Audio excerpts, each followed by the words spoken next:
Halo guys, kembali lagi bersama saya di channel Bestaku Film. Kali ini kita akan menceritakan alur film dari Jepang yang berjudul Nobody Now, yang dirilis pada tahun 2004. Nobody Now menceritakan tentang 4 orang anak dengan setiap anak memiliki ayah yang berbeda. Mereka ditelantarkan oleh ibunya. Awalnya mereka selalu diberikan uang, tetapi lambat laun mereka tidak pernah dikirimkan uang kembali. 4 anak itu harus bertahan dari kerasnya kehidupan kota tanpa ada seorang pun yang peduli kepadanya. Film ini terinspirasi dari kisah nyata pada tahun 1988 yang disebut dengan peristiwa 4 anak telantar Nishi Sugamo. Kalian penasaran kan sama filmnya? Oke, langsung masuk ke ceritanya.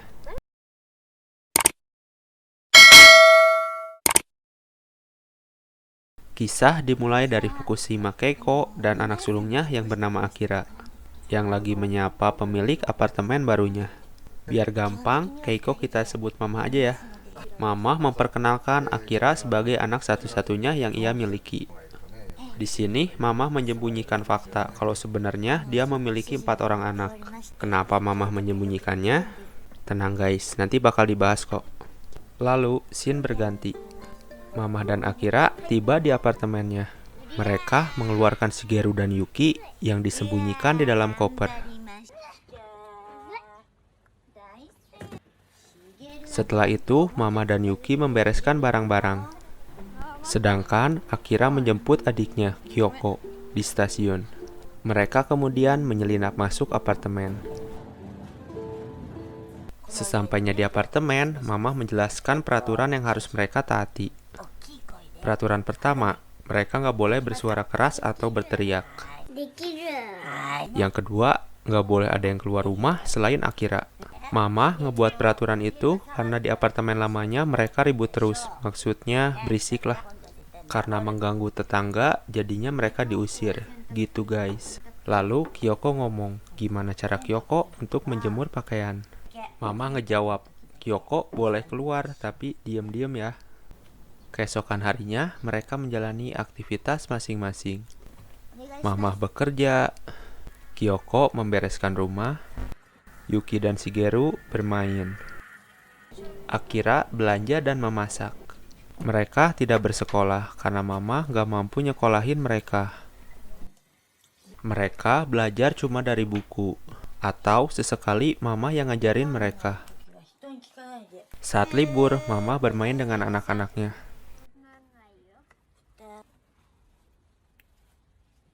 Lalu Kyoko bilang ke Mama kalau dia mau sekolah. Mendengar itu, Mama ngejawab kalau di sekolah nanti Kyoko dibully soalnya nggak punya bapak. Emang keras ya di Jepang. Lalu scene berganti. Mama bilang ke Akira kalau dia punya pacar baru. Jadi Mama ini sering gonta-ganti pacar tapi nggak ada yang bertahan lama. Nah makanya bapak dari anak-anaknya beda-beda. Pacarnya Mama maunya enaknya aja sih. Oke lanjut. Mama ngomong kalau sampai nikah sama cowok ini nanti Akira dan adik-adiknya bisa tinggal di rumah sendiri. Terus nanti bisa pergi sekolah deh. Lalu Mama minta Akira untuk tetap bersabar. Suatu hari Mama pulang telat. Lalu Kyoko melihat Mama diantar sama seorang pria. Tak lama kemudian Mama tiba di apartemen dalam kondisi mabuk. Setelah itu, Mama bercerita tentang identitas ayah masing-masing anaknya. Lalu, keesokan harinya, Mama meninggalkan catatan kalau dia akan pergi sementara waktu. Dan Mama meninggalkan sejumlah uang. Sementara itu, Kyoko sedang memperhatikan anak-anak yang sedang bermain bersama orang tuanya. Kyoko yang melihat itu merasa iri kepada mereka. Setelah itu, Akira pergi menyimpan uang dari Mama. Lalu, Akira berbelanja. Setelah berbelanja, Akira membaca manga. Tapi, saat membaca manga, tiba-tiba ada bocil biadab memasukkan barang dagangan ke kantong belanjaannya Akira.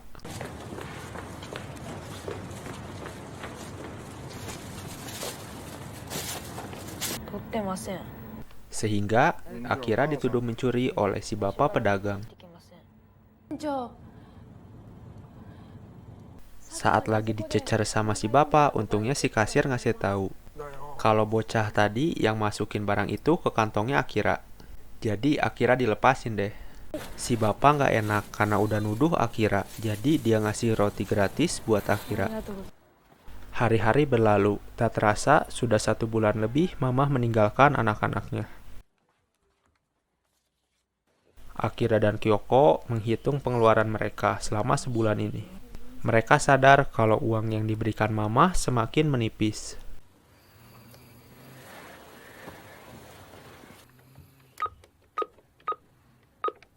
Lalu Akira mencoba menghubungi mantan-mantannya Mamah yang dia tahu.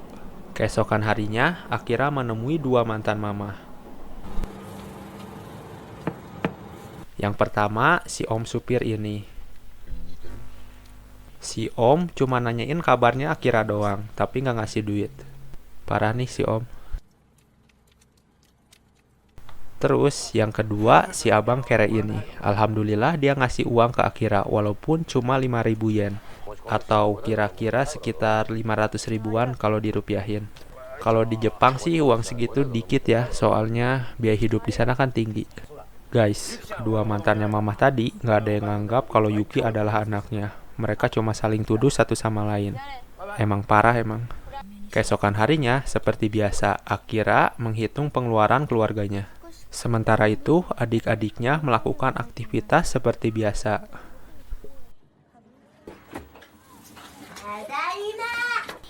Tak lama kemudian, Mamah kembali sambil membawa oleh-oleh untuk anaknya. Lalu mereka bermain bersama.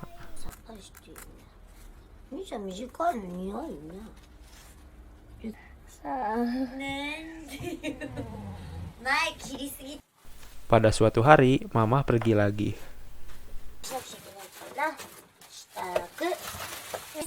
Mamah berjanji kalau dia akan kembali waktu Natal. Tetapi, mendengar itu, Akira dan adik-adiknya terlihat kecewa. Mereka merasa kalau Mamah sudah tidak lagi sayang kepada mereka. Lalu, Akira mengantar Mamah ke stasiun. Sambil jalan, Akira menceritakan keadaan keluarganya saat Mamah tidak ada. Setelah itu, mereka ngobrol di suatu kafe. Di sana, Akira nanya kapan mereka dapat bersekolah. Tapi, Mamah malah ngejawab kalau mereka nggak butuh sekolah. Karena jawaban dari Mamah, Akira langsung ngomong kalau Mamah itu egois. Mamah cuma mementingkan kebahagiaannya sendiri. Setelah makan di kafe itu, Mamah pun pergi. Lalu scene berganti. Akira dan adik-adiknya menjalani kehidupan seperti biasa. Akira selalu mengajak main Yuki dan Shigeru agar mereka tidak bosan tinggal di rumah. Singkat cerita, pada malam Natal tiba, Mamah masih nggak pulang-pulang. Untuk menghibur adik-adiknya, Akira membelikan mereka kue. Setelah itu, Akira langsung pulang. Di perjalanan pulang, Akira bertemu dengan seorang gadis yang sedang membuang barang ke sungai. Lalu scene berganti.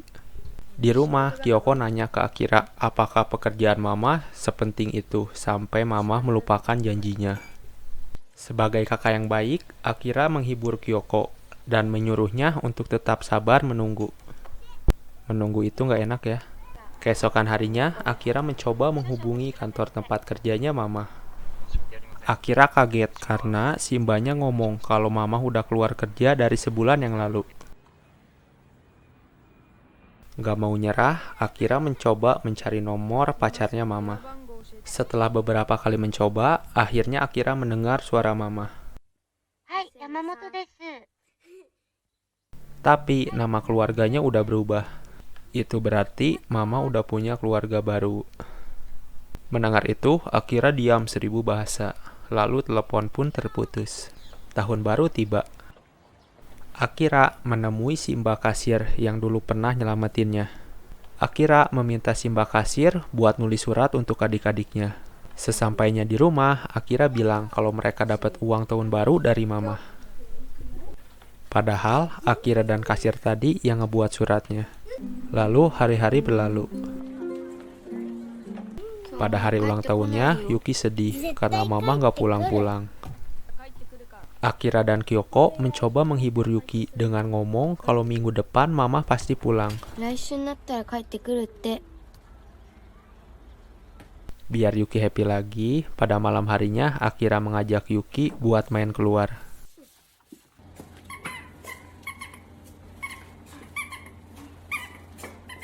Waktu baru keluar apartemen, Akira bertemu tetangganya. Biar nggak curiga, Akira ngomong kalau Yuki adalah keponakannya yang lagi nginep.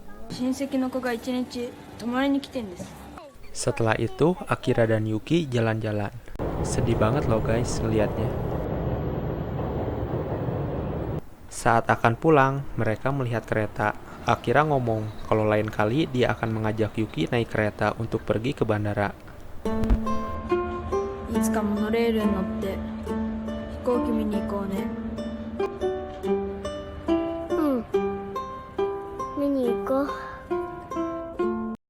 Hari-hari berlalu. Suatu hari, Akira pergi ke game center. Di sana, dia bertemu dua anak laki-laki yang sebaya dengannya. Lalu, mereka mulai berteman. Semenjak berteman dengan anak itu, Akira menjadi boros. Karena kecanduan main game, bahkan dia sampai membeli konsol game. Setelah memiliki konsol game, temannya Akira jadi sering berkunjung ke apartemennya. Semenjak itu, Akira jarang memperhatikan adik-adiknya lagi. Kyoko sampai kesal karena kelakuan kakaknya yang hanya menghabiskan waktu bermain game. Sementara, pekerjaan rumah terbengkalai.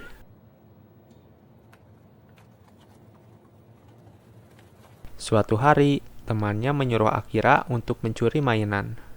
Karena nggak enak sama si mbak kasir yang sering membantunya, jadi Akira menolaknya.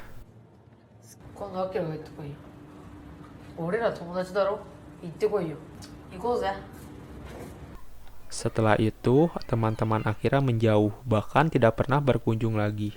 Karena nggak pernah datang lagi, jadi Akira datang ke sekolahan temannya untuk ngajak main bareng. Teman Akira menjawab kalau dia akan berkunjung kalau lagi ada waktu. Lalu mereka pergi.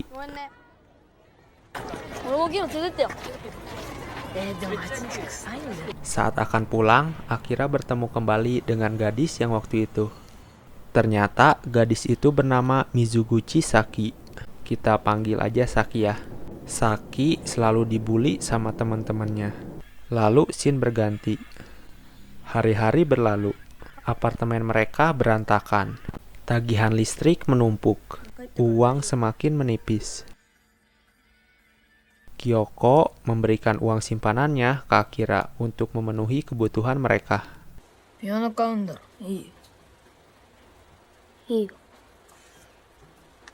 Setelah itu, Akira minta tolong ke Simba kasir buat memperkerjakannya.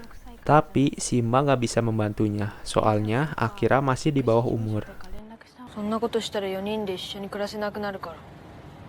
Lalu scene pun berganti. Setelah sekian lama di rumah, akhirnya Akira dan adik-adiknya pergi keluar.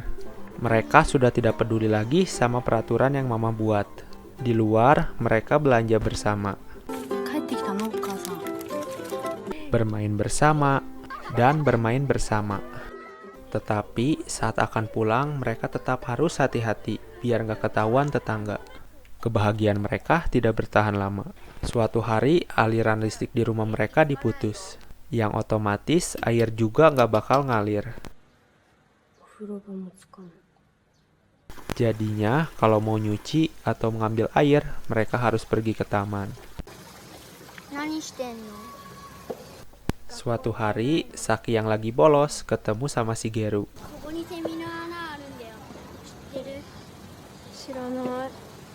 Setelah itu, mereka jadi sering main bareng. Main suite, mampir ke apartemennya Akira, dan lain-lain.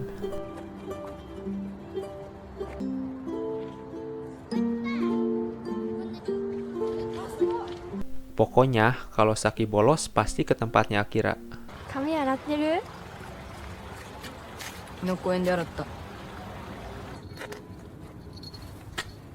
Kayaknya Akira suka deh sama Saki. Karena uangnya hampir habis, Akira dan adik-adiknya bertahan hidup dengan mengonsumsi makanan yang sudah kadaluarsa di supermarket.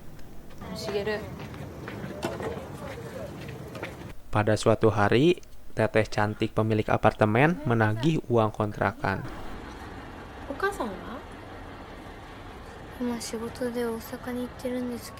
Tapi karena mamah nggak ada, jadi si teteh balik lagi.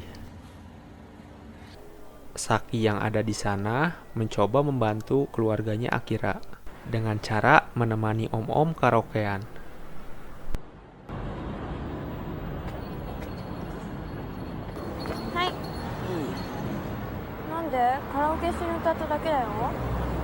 Tapi Akira menolak uang dari Saki. Dia langsung lari.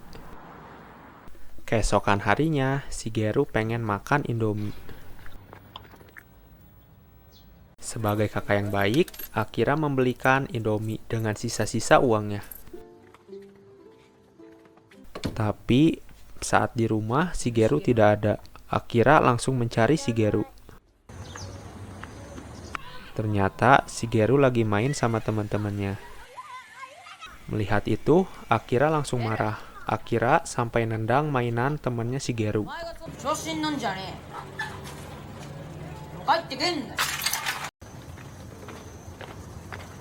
Semenjak itu, Akira jadi pemarah. Dia jadi sering menyalahkan adik-adiknya.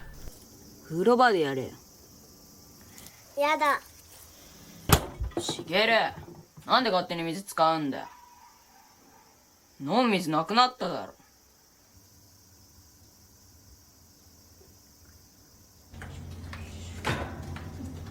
Suatu hari, Akira yang sedang melamun, tiba-tiba diajak bermain baseball. Saat Akira sedang main baseball, Yuki terjatuh dari kursi. Akira mengetahui kalau Yuki sudah tidak sadarkan diri. Dia langsung menelepon Mama. Tapi yang menjawab adalah suaminya Mama. Suaminya Mama ngomong kalau dia akan memanggil istrinya. Tapi sampai Akira menghabiskan uangnya, Mama masih aja belum ngejawab. Lalu, keesokan harinya, Yuki sudah meninggal. Melihat itu, Akira bingung. Dia nggak tahu harus ngapain. Lalu, Akira memutuskan untuk pergi ke rumahnya Saki buat minjem uang. Karena Akira ingin menepati janjinya ke Yuki. Setelah itu, mereka membeli jajanan kesukaannya Yuki.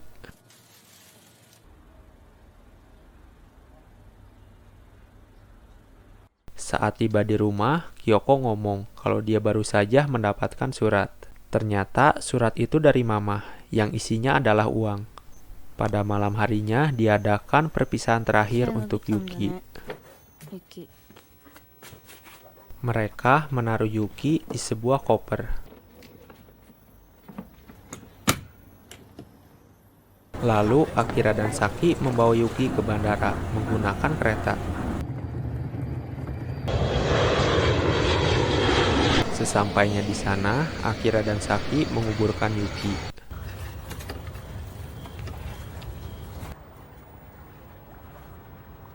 Setelah itu, mereka pulang bersama. Setelah itu, mereka berempat saling mengisi satu sama lain. Dan film pun tamat. Dan begitulah kisah dari 4 orang saudara yang ditelantarkan oleh mamahnya. Kalau kalian suka sama video ini, jangan lupa support channel ini ya dengan like dan subscribe. Makasih yang udah nonton, see you di next video, bye-bye.